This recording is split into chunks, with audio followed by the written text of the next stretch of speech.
I'd just like to, again, say thank you for the support I've been getting.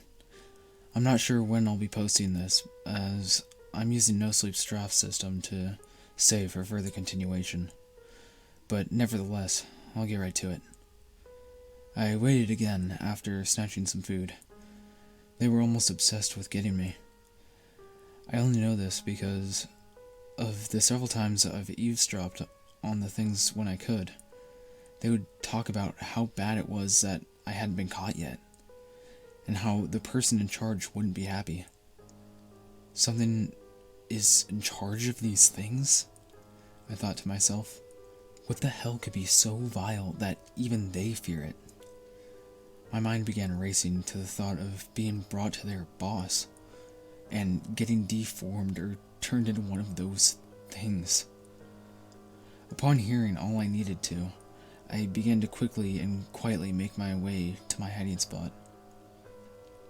I've got to get the fuck out of here, I said to myself, now deathly afraid of being heard or caught. As I was sitting and thinking, I heard a static crackling. Dr. Nuvdjifn, please report to the ER. The static cutting out his name. I took cover under a stack of desks as the sound of footsteps drew near. I had thought they would pass, but I was dead wrong. I watched in horror as the shoes marched their way to my room, slowly closing in as the creature was searching. As quietly as I could, I rolled over to an area it had already searched, making sure to go fast and silent. It left about an hour later, when the doctor was paged several more times. It had to be him. It. After it left, I made my way over to the lobby. Seeing those doors made me smile a little. It meant that there was still hope for escape. As I walked to the door, I began to feel something I haven't felt in a while. Excitement. I was finally getting the fuck out. But that changed the moment I opened them. Behind the doors lied a long, light gray corridor. I heard whispering coming from behind, followed by approaching footsteps. I turned around to see the nurse with its mouth hung to its collarbone. It didn't want to let me leave. I took off in a full sprint. Fucking glad I joined track, I thought, as I closed in on the door at the end. I looked behind me to see the nurse closing in quickly. When I got to the end of the hallway, there were 2 doors, one maintenance tunnel and one exit. Shit! Locked! I huffed as I moved to the other door. I busted through the maintenance tunnel, barely dodging the nurse. As I dodged it, I heard the sound of a large metal door being broken. Yes!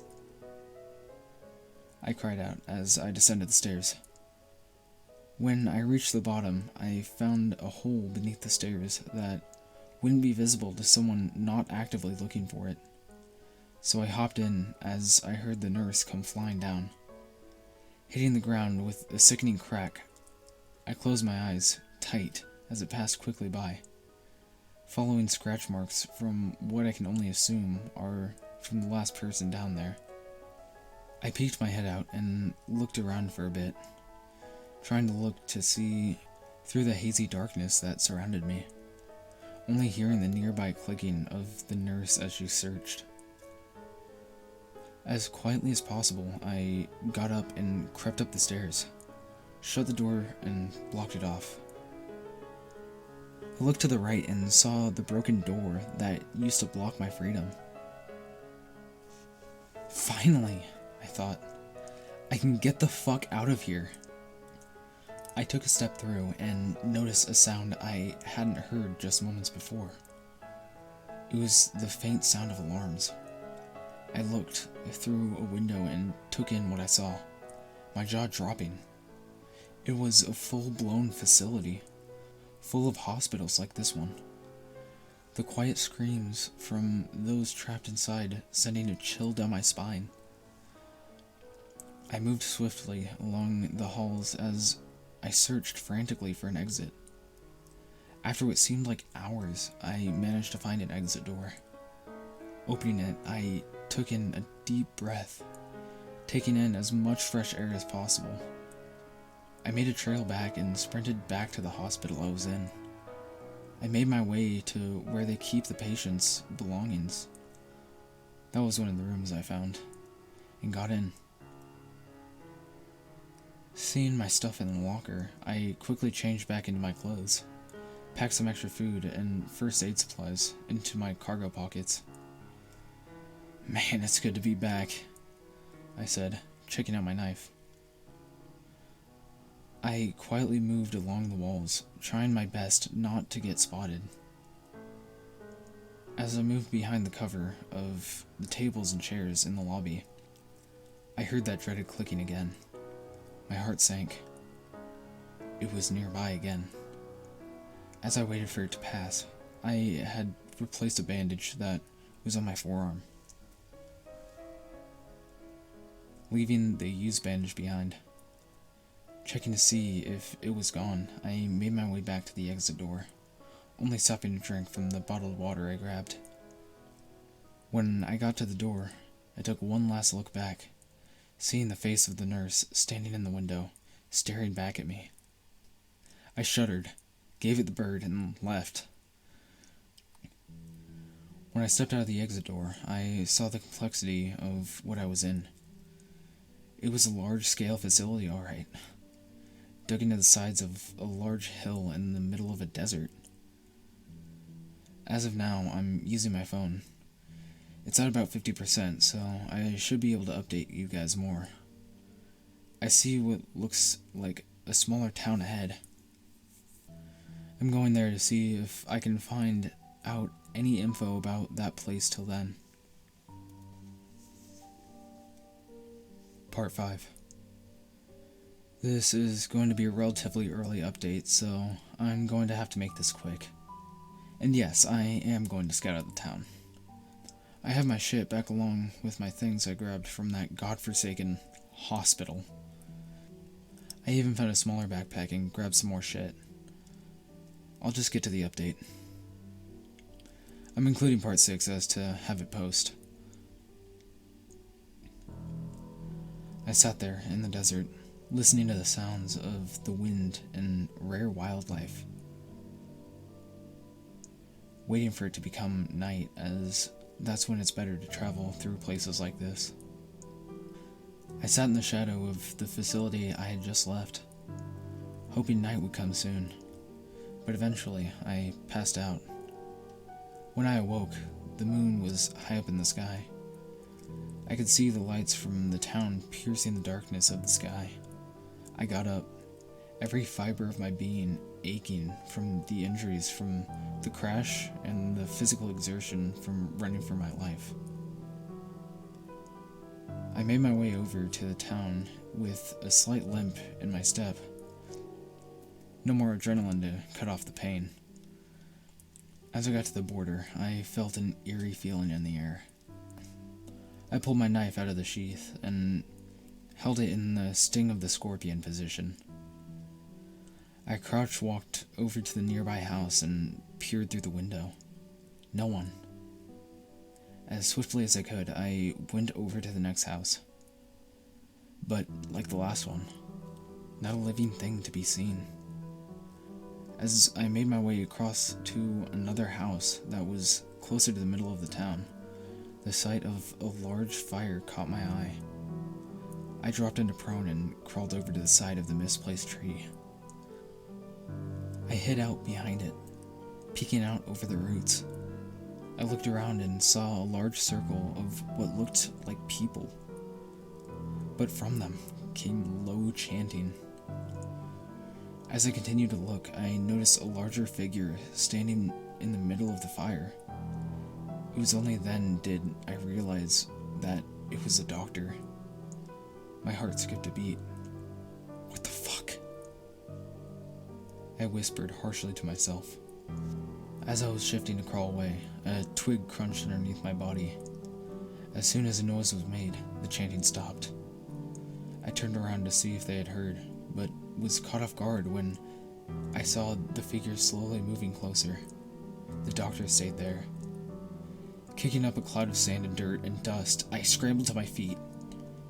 But I stood there, trying to get a good look at what the people looked like under their masks. As one closed in, I did my best to quickly knock off the mask. When I did, it revealed a figure's face.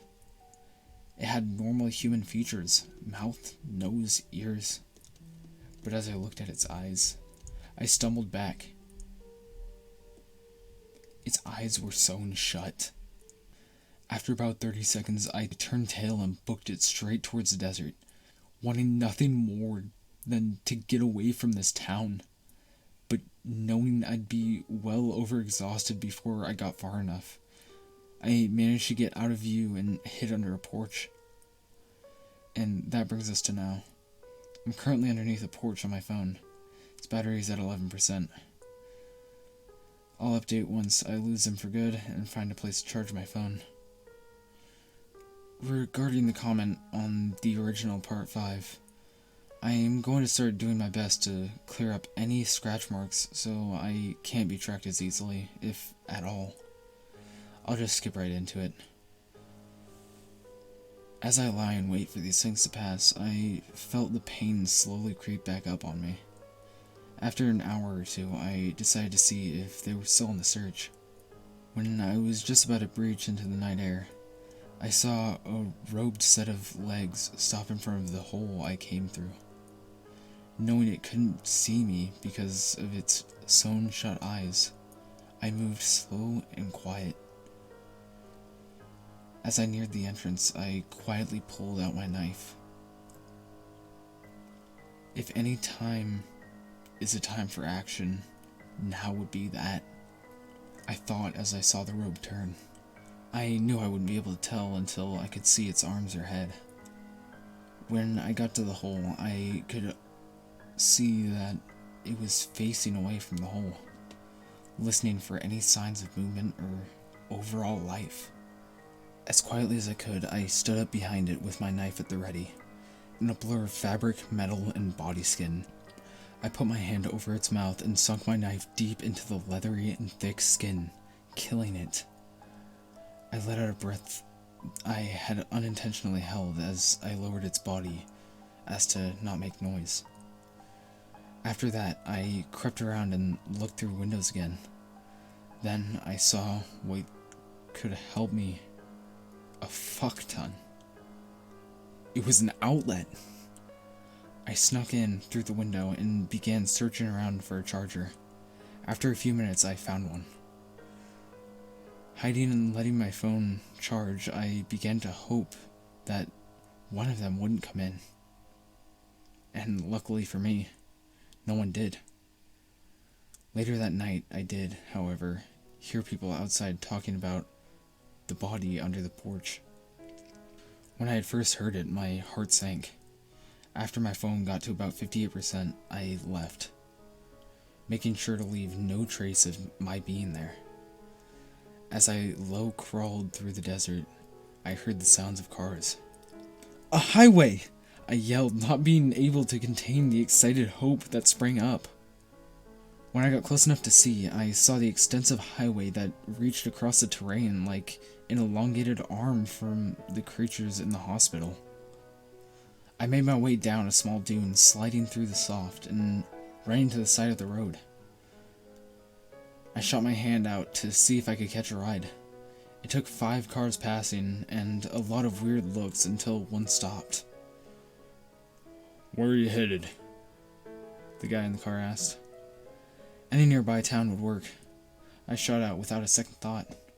"Alright, hop in." The sound of car door unlocking cued in. I quickly got in and he resumed down the highway, a larger city now on the skyline. A smile crept across my face as I saw the civilization I so eagerly desired came into view. I'm exhausted and tired. I'll update when I'm awake. Till then.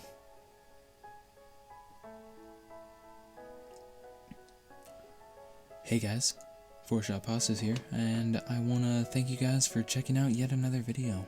And if this is your first time on the channel, I want to ask that you please subscribe if you like this video. I try and do unique stories on this channel because nothing's more annoying than hearing a creepypasta you've heard too much of. So I hope you guys enjoyed this, and for the next video I should have a new better mic. I'm trying to get everything figured out, so we'll see how that goes, and I hope you guys stick around for the next one. Stay creepin'.